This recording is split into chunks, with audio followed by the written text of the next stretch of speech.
Halloween can be a fantastic training opportunity if you have a reactive dog.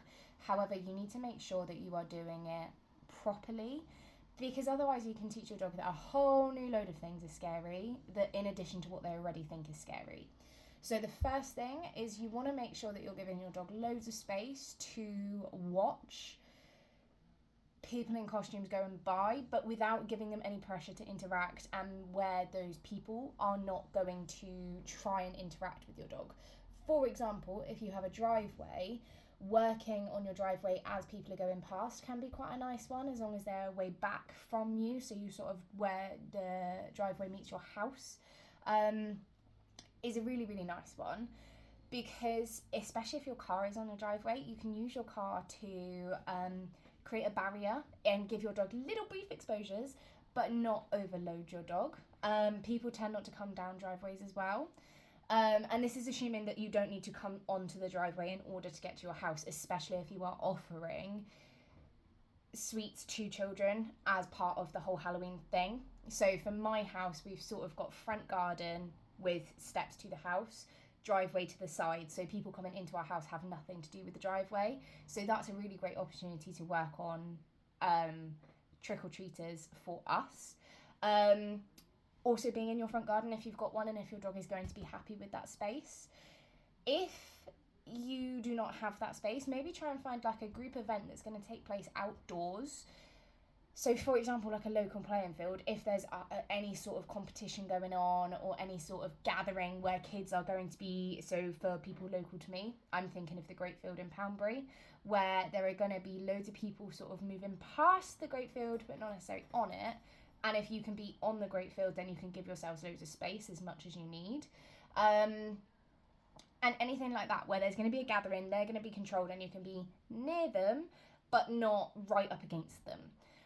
Obviously, keep this nice and short. Keep your dog safe. If you are concerned about someone coming over and interacting with your dog, take someone that can be a barrier for your dog. So take someone whose entire job it is for that evening, for your little walk, to go, no, sorry, this dog is not interacting with anyone. Take loads of food and keep your session short. So if you are working on it, so for example, if I was working on it with Pumba, I would be out on my driveway, not on my driveway, in my front garden.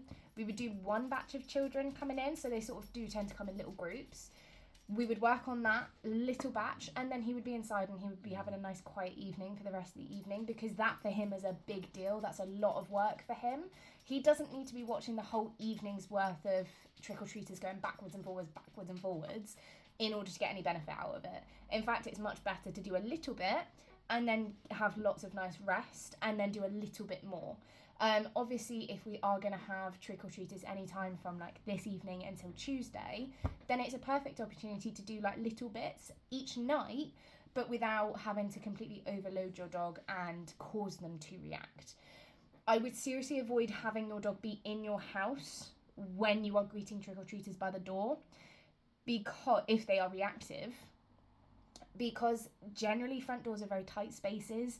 Your dog might be quite excited to get outside. Your dog might be quite excited to, there's more energy by a front door.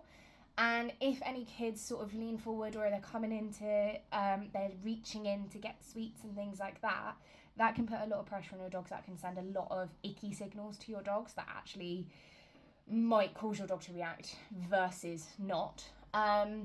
And there may be some element of protection that is causing them to react further. There may be issues with people coming into the house that we haven't experienced out and about yet. I would either be working outside where there's loads of space, or avoiding it. I'm going to do a separate video on avoiding it, because I can only fit so much information in these little videos.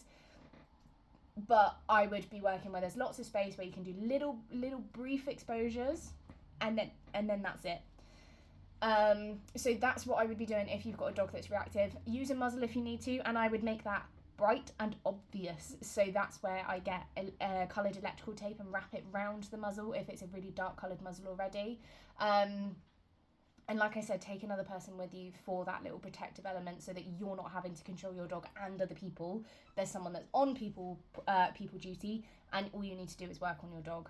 And like I said, keep your dog safe, keep everyone else safe. If you are in any way worried about safety, don't do it. Just keep your dog home, Keep them nice and relaxed. Don't worry about them being exposed to anyone on Halloween.